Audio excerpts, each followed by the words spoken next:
Again, we are really blessed to have Pastor David Wells, Dr. David Wells with us, and he's just such a blessing. Here's what I love.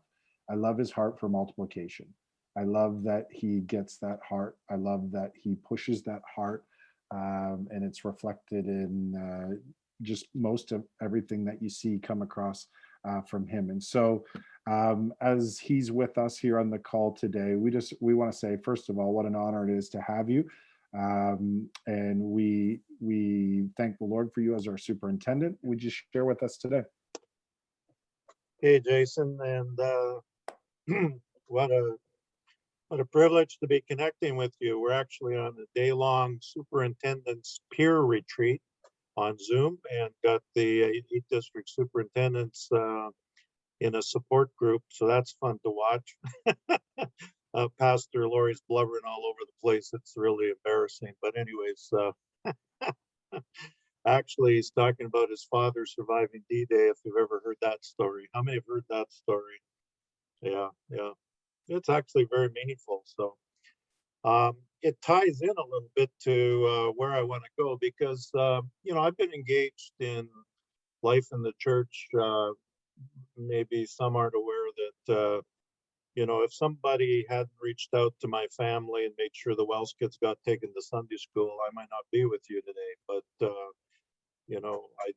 I wasn't raised in a family at the front end that was going to church every Sunday or tied into a church. It was through an aunt and uncle reaching out to us and making sure we got taken to Sunday school that I even came to living faith. And actually, although still a kid, I knew the Lord personally in a way before my dad even did. And I was always grateful for the fact that somebody went beyond their comfort zone and found a way to reach into our family and made sure the Wells kids got to Sunday school. So I've always had that in my DNA.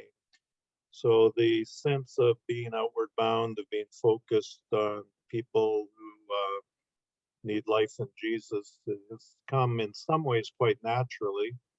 But it's been an interesting journey to go from where the understanding was most Canadian kids and youth should be in a church, and if you went around in the neighborhood, knocked on doors, parents would feel guilty if they didn't say yes to let you pick them up and throw them in a bus on a Sunday morning and bring them to a Sunday school.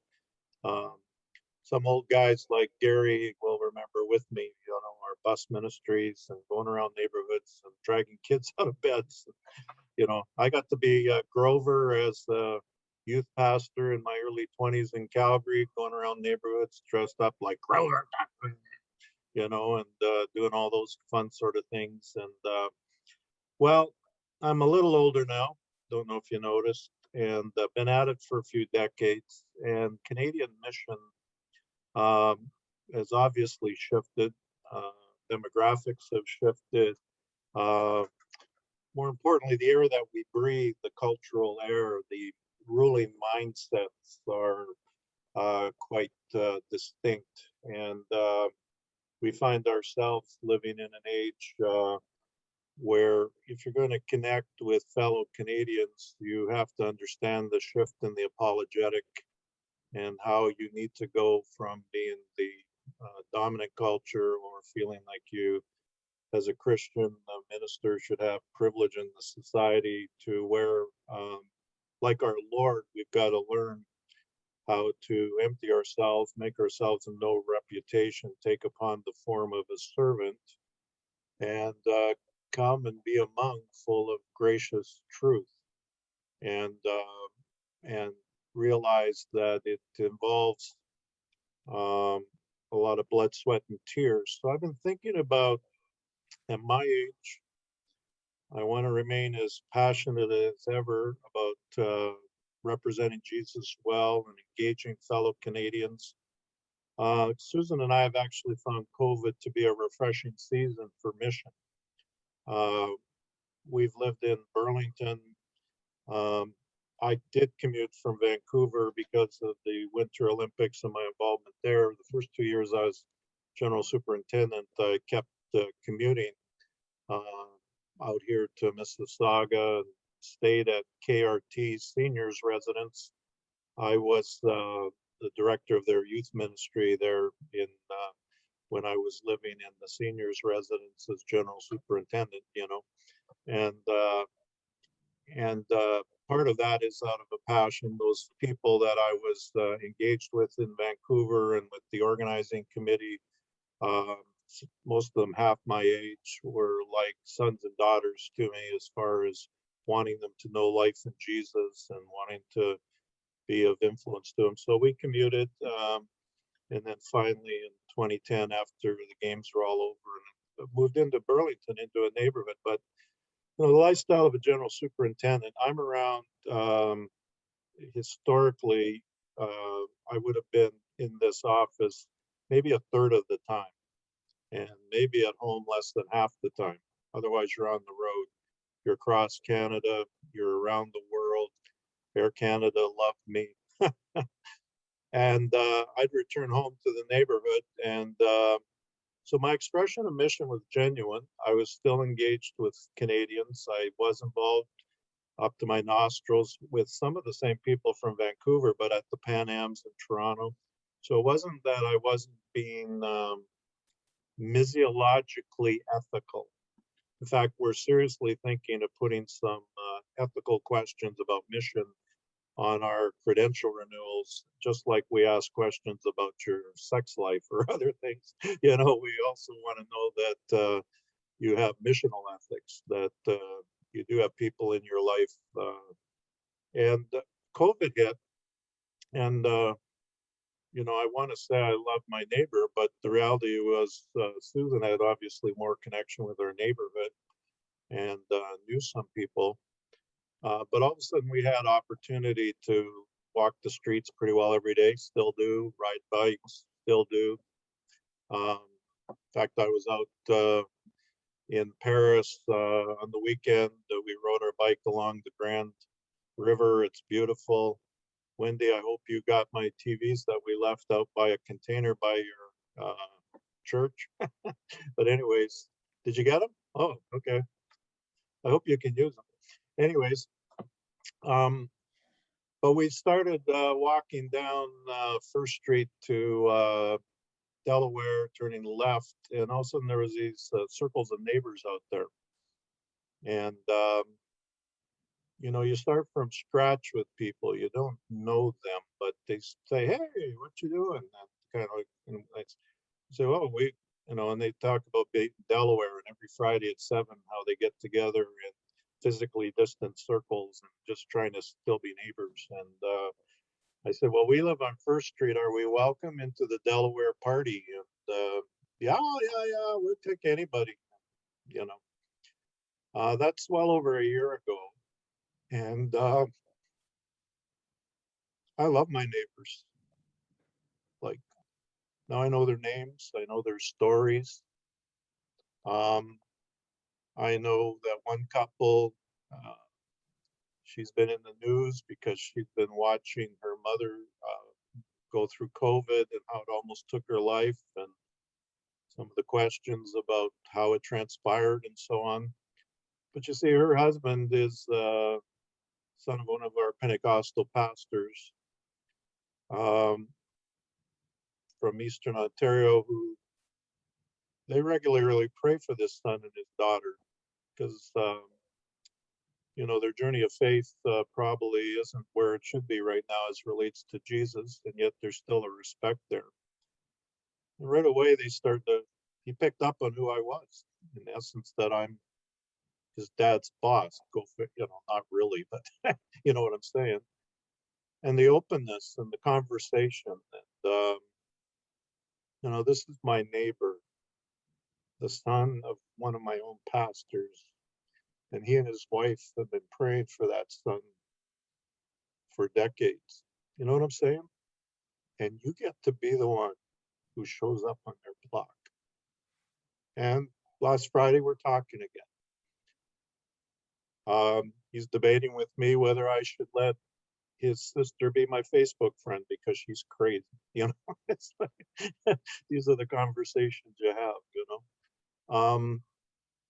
And I've I want to talk to you today about when you're in the life of following Jesus, but also the life of the church, especially when you're in leadership. What is it that helps you last in the long run?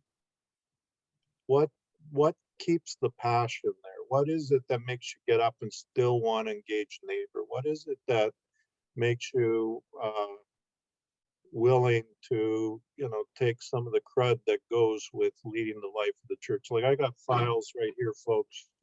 Right here, I got files you don't want to read. You don't want to know, some of the stuff. And I've just always thought since I was young about how that scripture of Paul writing to Timothy, where he says, Timothy, you need to stir up the gifting and calling that is within you. Now, Timothy's still a lot younger than I am now, but back when I first really, I think, had this hit home, I was probably closer to Timothy's age. And I've understood more with some travels and even going to Ephesus to realize where he was pastoring. And the external context of Ephesus being so similar to our culture today, where you have a place dedicated to gods other than the one true God, of course, Diana. I've been in the museum there. It should be rated X, right? Because Diana was so tied to the temple worship that involved prostitution and a highly sexualized culture. And that's what Timothy was in the middle of. That's what I'm in the middle of. You're in the middle of. But along with that was this arrogancy of a culture that just thought that they had philosophy figured out. Great library, the ancient library of Ephesus is really, so here you got idolatry and tied to it immorality, but at the same time you got high rationality, high, Grecian kind of formula kind of stuff. Our culture is like that right now, right? If real people, they do this thing that it's like, on one hand, that makes no rational sense to live for the idols that our culture lives for and the way it thinks. But on the other hand, there's still this high sense that where we're taking our culture as progressive and it's leading to this great new day and all this, and you're going, okay. And then materialism was also, because Ephesus was connected to commerce and so on. And so it was not an easy city to be on mission. It was so much like Canada 2021. And that can be intimidating. And we've had a lot of not just people in the life of the church, but even leaders in the life of the church that have been intimidated by the culture. You know how that shows up? Well, I think the more dangerous one is what we're seeing even during COVID, is where we start to be so polarized. And all we're doing to try to address culture is our Facebook bunkers and throwing grenades out of on social media. And like, we're taking a stand against, this pastor can't have his church opened in Edmonton or this or that. And there's like, am I concerned about, freedoms within the Canadian culture? Sure. But I also know day to day how we engage that and where you speak. But this fearfulness that produces, attack. I don't know how we ever think that's going to bring the life of Jesus to the Canadian culture by the church being seen as someone viciously trying to protect its rights. You help me. Do we have to speak up at times? Are there things we address? Oh yeah. Listen, I was in the chair of the Evangelical Fellowship of Canada. I get about having a collaborative voice, speaking to issues, and have concerns about things. But I also know that Jesus came full of gracious truth. So what does that look like in our culture today? When you're full of timidity, fearfulness, you can get aggressive in the wrong way. You can think I've got to fight everything and fight everybody. And I'm afraid that we could be wearing down a bit, folks, within the life of the church. And I understand the tension of the culture, but we're not called to timidity or fearfulness. And then internally, Timothy was facing ongoing question of his leadership, question about his spiritual parentage with Paul, who was imprisoned, and so they were questioning Paul's apostolic calling, and therefore, do they trust those that were placed into leadership through association with Paul, like Timothy? And you get that sense of attack from within as without. You know, you go at it for 4 decades plus, like I have, you could lose heart for the mission of the church, the life of the church, even the Lord of the church, if you get your eyes on some of the internal stuff. And I'm speaking as a general superintendent and former district superintendent. And,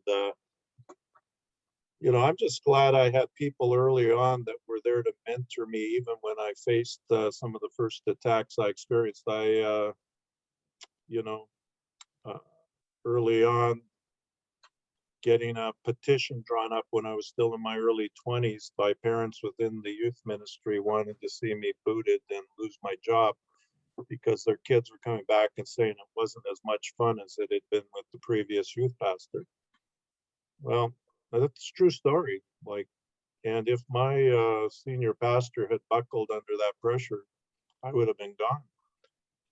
But he had mentored me in the sense that, David, youth ministry isn't first of all, and I had a lot of fun. I have fun. I like fun.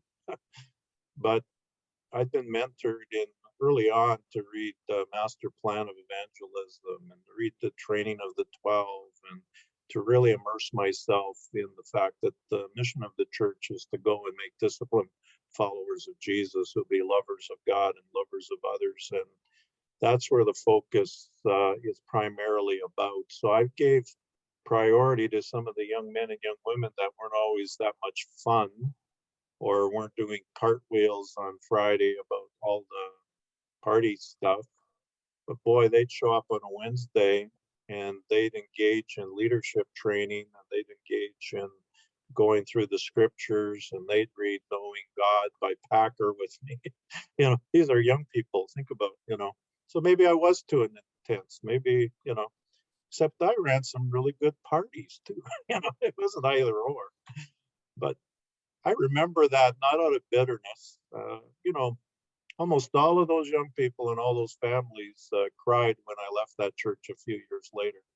I think they mostly cried because I was coming out to Ontario and they thought that was terrible. But anyways, you know, I learned early on, and thank God for mentors that help you, right? That don't react out of timidity or fearfulness. Don't get aggressive on the one hand, but at the same time, don't back yourself into a corner and disappear. Here's what you got to do. What's God called you to do? Stir up your gifting and calling. Let the Spirit of God keep reminding you what the main things are. Be reminded about the hook that God put into your heart and life, where it became so clear to you, I need to be who Jesus calls me to be. I need to be within the life of the church in the areas of leadership that He gifted me to be in. I have to do this or I die.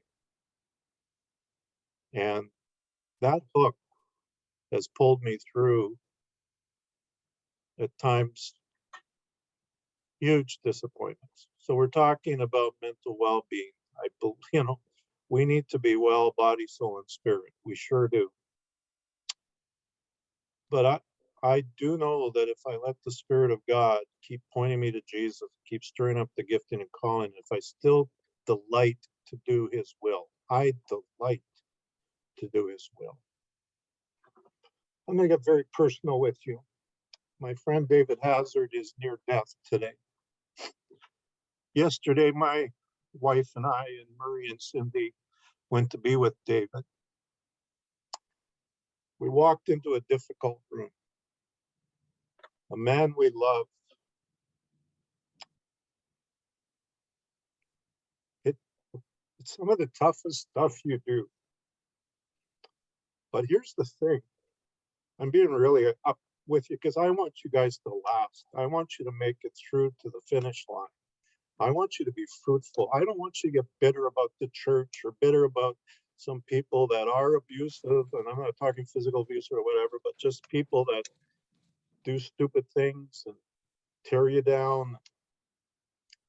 If you're fixed on the Lord of the church and he puts people into your life and you're able to be there in their time of need and know it's the will of God, it's the calling of God, that I'm there with my friend and I'm there with his family and I'm able to come and sense that the presence of God is with us. I delight. Do I love the moment? No, I don't love the moment naturally, but I delight to do the will of, I delight to be David and Stacy's servant. I want to be like my Lord. To be great in the kingdom, you learn to serve. I'm not going there for my pleasure per se, but in doing the will of God, I know delight that the majority of Canadians know nothing about. Does it cause me emotional distress like I'm showing right? Yeah, it does. It's brokenness. But that's actually healthy. It's healthy to know the full orbed emotions of being human, but do it in under the lordship of Jesus.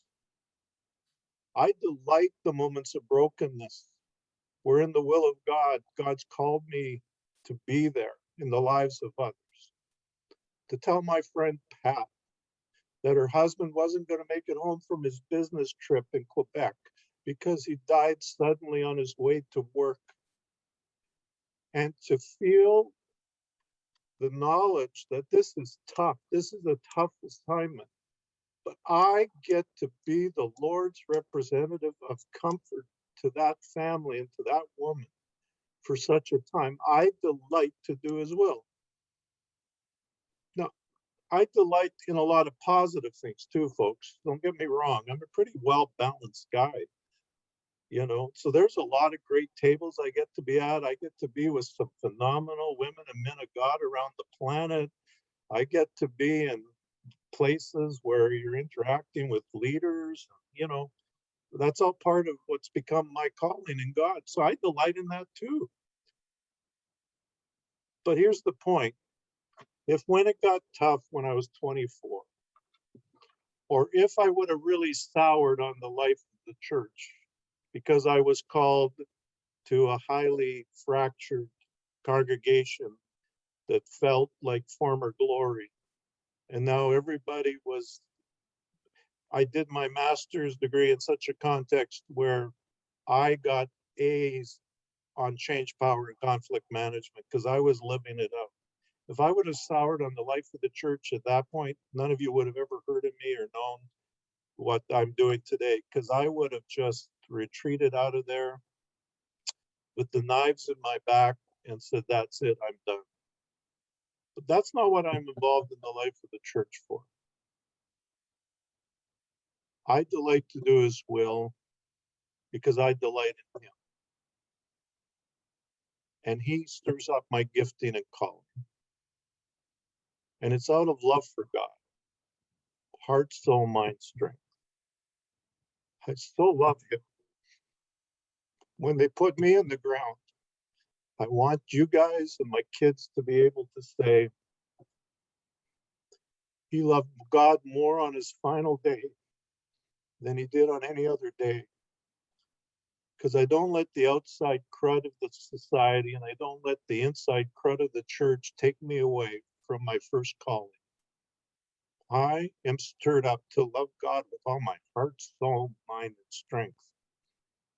and to love my neighbor as myself, and to be on mission, and be maybe just another little piece in somebody becoming a disciplined follower of Jesus. To be another little piece in a disciple-making community that actually will make a difference in a family's life and totally transform the destiny of their kids and grandkids. Oh man, I delight to do the will of God.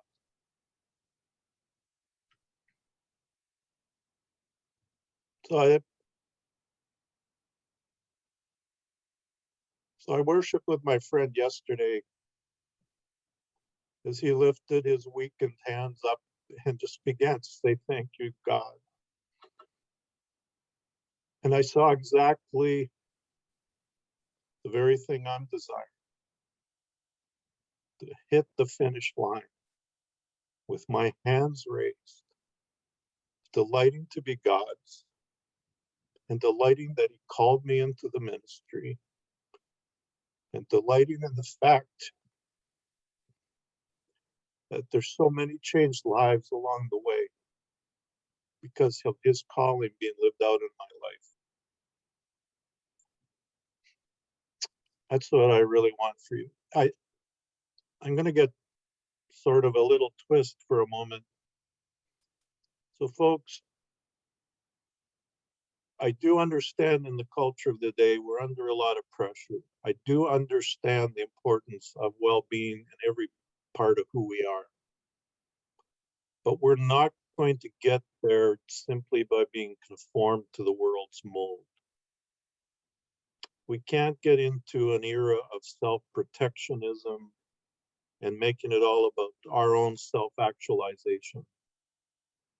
We actually become all that Jesus intends us to be who we are called to be by going the Jesus route. We empty ourselves. We make ourselves of no reputation. We actually take on the form of a servant. But it's then that God highly exalts. We humble ourselves, he exalts. We discover the joy of doing the will of God. We discover the joy of servanthood. And in that, like the upside down kingdom, right? I don't get it. But it's in that you discover a wholeness. It's in that the Spirit makes real to you love, joy, peace, long-suffering, gentleness, meekness, faith, temperance. You know what I'm saying? There's something in the upside down kingdom that you know maximum wholeness and joy when everybody else in the culture was saying, don't do that. Don't serve others. Don't be the servant of all.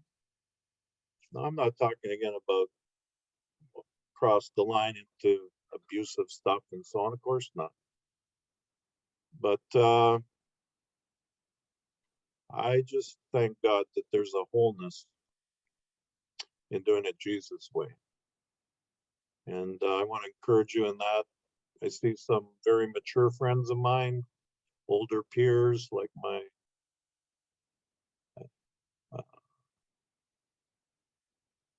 Lyman, is that really you there? Yes. I don't think you're disagreeing with me today, are you, my brother? No, I'm fully agreeing with you. I'm happy about it. Yeah. I know you are. I remember your first, you were pastor in the pastoral staff of Bethel when we as a family came. And it was a dominant culture then. It was very different. And how you helped us by coming down to our level of thinking. And that was great. No, I think I came up to your level. If you guys know Dr. Kuliluk, I tried to get up to it. Thank you, Lyman. That means a lot because that's still where we're at today. That mutual respect and love for everyone who's in the family of God that comes to us from so many different, yeah. well, I did delight that the Kula Thungams were part of the will of God for me, believe me. So,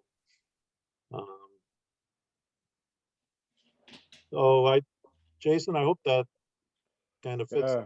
for, I don't know if that's where I was supposed to go, but anyways, Well, that thank was you. on my heart to share. Thanks so much. Like, just, I love your heart coming through. Like, that's just so, so good. I think there's just so much wisdom packed into everything you said. We want to open it up for some Q&A and just to share. We also want to say we're thankful for Lyman too. So he's on our elders team for our NCN and just praying for you as church planters and cheering you on. I just love having those people behind us just cheering. And so he's one of those. That's great. Just if you have questions, you can type them in the box, or we'll open it up for a little bit.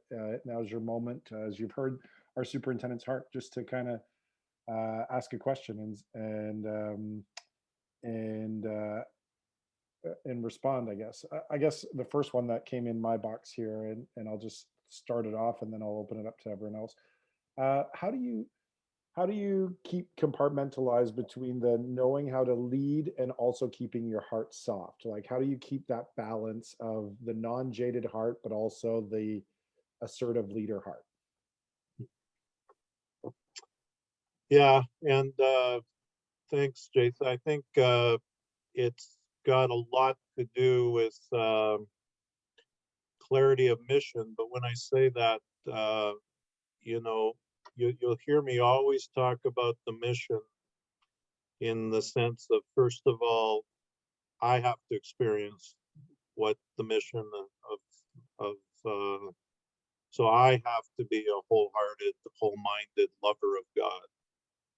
I have to love, and so if that is constantly the fuel within my spirit, that keeps me oriented towards Him as Lord of the church, that keeps me oriented towards those things that are both grace and truth. Then when I go about the mission of the church and my calling within it, in this case, it's ended up evolving into elements of macro leadership and oversight, and it does involve good, bad, and ugly, right? I mean, that's just the reality of it. I always like to say a lot more good than bad, and I mean that genuinely. I mean, just looking at you guys, a lot more good than bad. I won't tell you which ones of you are bad, but anyways, a lot more good than bad. So that's not just because, oh, that's my personality or whatever. Now my personality probably is a bit oriented that way anyways, but it's because of calling that says, I will not die to the ideal, both about Dave Wells still has gaps in his life. He still has Achilles heels. He needs still to have accountability. He still needs to learn how to love God more and have Christ shape within him. I'm not done yet. So, and that's genuine humility. So if I start there in the mission of God in my own life, and there's a genuine hunger remaining for, hunger and thirst for righteousness, but at the same time, a humility, that's a good posture then to engage. Okay, there's brokenness elsewhere, you know. That doesn't make excuses for it, but it does say, I expect, as overseeing 1,200 disciple-making communities, I expect that I'm going to discover brokenness. I expect that no one disciple-making community is totally there yet. There's gaps. There's gaps between the ideal and the real. So it's a big issue that we all have to deal with. How do you deal with the gaps, both in your own life? If you start to cover them up, if you start to excuse them, they'll kill you. Like going on the London Tube, mind the gap, right? You got to mind the gaps in your life. But you also, when you see the gaps in the life of the church, you don't fall apart or say, just deal with the idealized church. No, you deal with the real church. I expect to find gaps. I expect that's part of my calling.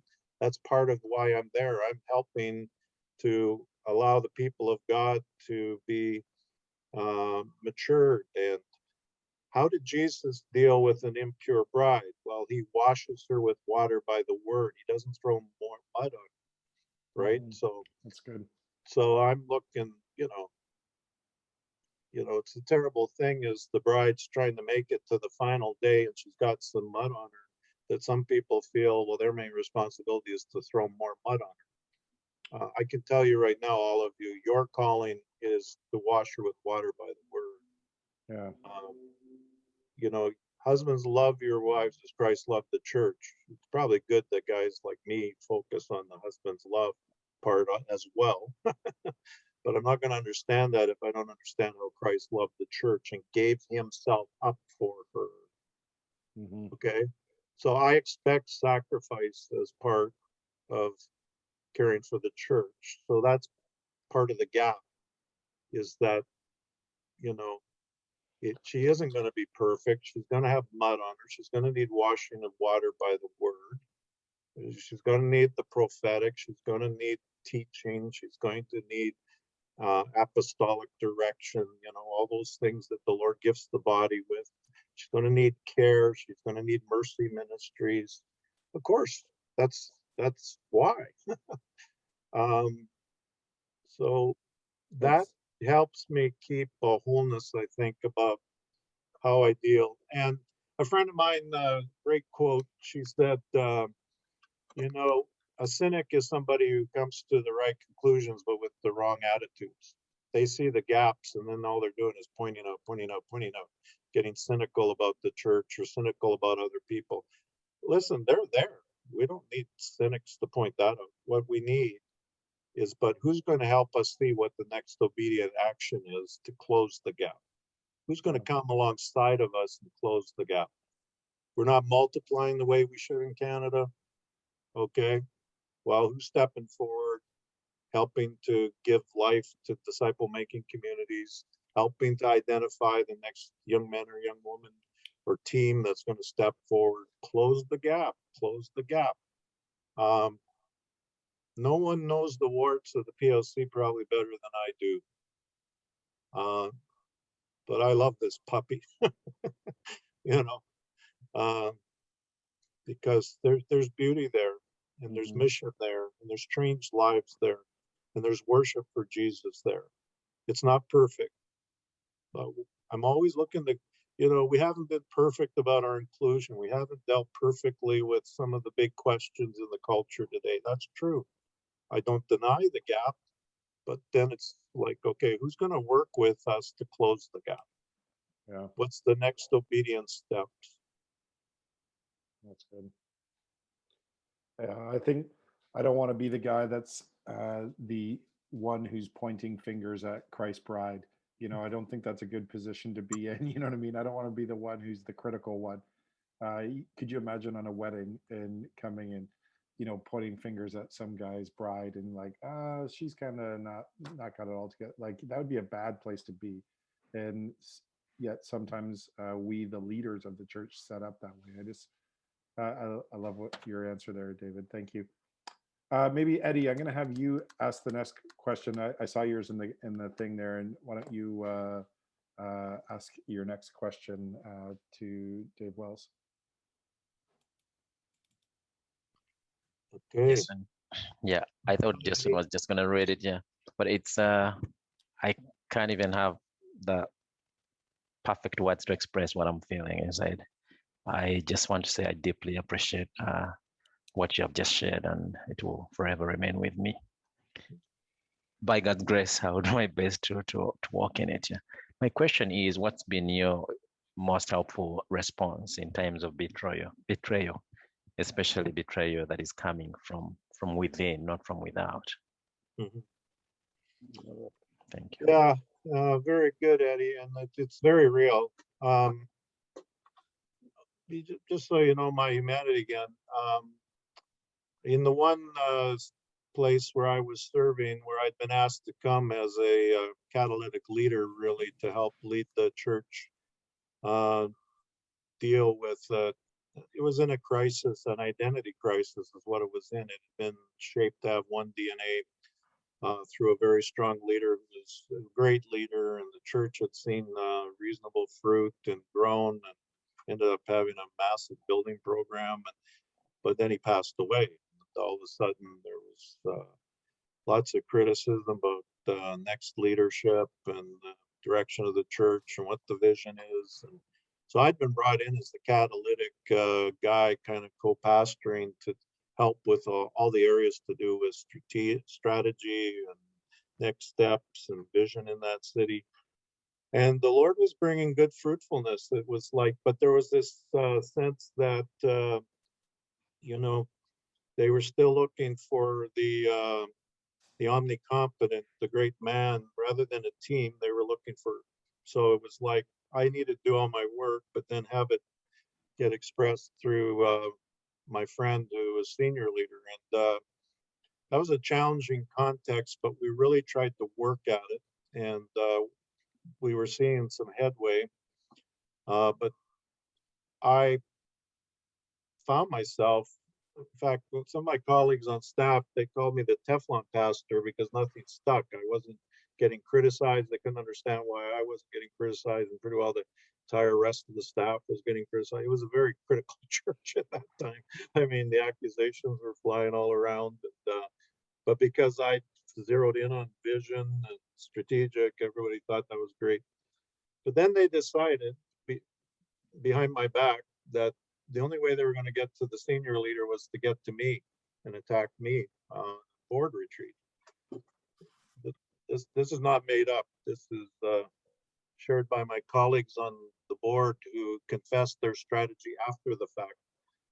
So I went into this one board retreat where I thought, okay, we're making headway. We're all trying to be faithful and engage this question of mission, strategic action. And next thing I knew, I was being brutalized. I mean, I was just, why don't you get, it was all aimed at me. And it was by these people that were some of our closest friends. We've grown to be quite connected. They're on the board, they're peers, similar ages, similar families, go out to McDonald's on Sunday nights together and all that. And it's like, what? And some of the higher powered business guys who were colleagues, you know, I wasn't in the same league as them, but all of a sudden they were really on my case. And I was just in shock. I was just like, the criticism was, of course, it felt so unfair and all those good things. And I want to say my first response, Eddie, when faced with betrayal was wrong. And that's just what happens often when you feel that emotional pain. You just react out of that emotion. And you know where I reacted? When I got back home. I did the good leader thing, just held it in. But when I got home and I got to the front door and I opened the door of our house in Delta, and my oldest child, my daughter, was standing there and already well into her older teens. Hey, Dad, how did it go? My little short phrase was, it was hell. And she looked at me with that sense that, you know, the teenage daughter of a pastor she shouldn't have to carry her dad's leadership burden. And I betrayed her that day because I transferred betrayal onto my daughter. It was betrayal. When they later identified what their strategy had been and why they went after me, but they weren't really going after me and all that, I thought, I don't know where I ever read this in the scriptures about how to handle leadership and produce change. And you know what I had to do, Eddie? Whenever you transfer betrayal onto another situation, boy, you better call it out real quick, and you better call it out with the people that felt your wrong response, and especially if it's family, right? Could be a spouse, can be a child. I mean, you gotta deal with it really quick, or it becomes a root of bitterness in your family. And I wrote my daughter a letter and apologize to her for passing betrayal on. Because you know what? I grew up playing hockey. I'm used to having it out with people, and then after the fact, going out and, I was going to say catch a drink later, but you know what I mean by that, all that good stuff. But anyways, so you know what? I had it hammered out with those guys within a couple weeks after it happened. It was genuine. It was hurtful. I still don't agree with them to this day, but we hammered it out, and we were back on relational ground. A couple of those guys are my best friends to this day. One of them I go and we have, as couples, we get together every time we're back on the coast because we just love each other. But if you pass on betrayal, it may not always be so easy for those ones that you passed it on to. And I think that's what happens in the life of the church, and now with social media more than ever. People get passing on their junk or their perceptions of junk and some of it can be quite genuine. Some of it's junk, and you just fan out the damage, right? So don't do that. Don't do that. The best way to deal with betrayal is zero back in. I went back to doing what I was called to do in that church. I stirred up the gifting and calling. I had people that were affirming me, including a good friend in the district who was supporting me in my role in that church. It's best friend still today. And I zeroed back in. I got to be about my calling. I've got to do it in the spirit of Christ. I've got to forgive my friends. And we salvaged those friendships and even worked together in ministry. And I put an end to the root of bitterness that could have been in my daughter's life by passing betrayal on. I don't know if that makes sense, but friends, please, please don't pass betrayal on. It's good. That's really good. It's I often come back to, Solomon, wisest guy to live next to Jesus, and he says above all else. So like, what a time to tune in when the wisest guy is saying, hey, this is the most important thing. Above all else, guard your heart. It's the wellspring of life, right? And so key in our lives, and so key to how we lead. Thanks for sharing with us today, David. Just once again, super appreciate you just pouring your heart out to us, and we just appreciate that from our superintendent so much. We appreciate that you have the heart of these planters, that you're not up on some pedestal too high, that but you get the ones in the trenches, like our planters right here, and so we appreciate that.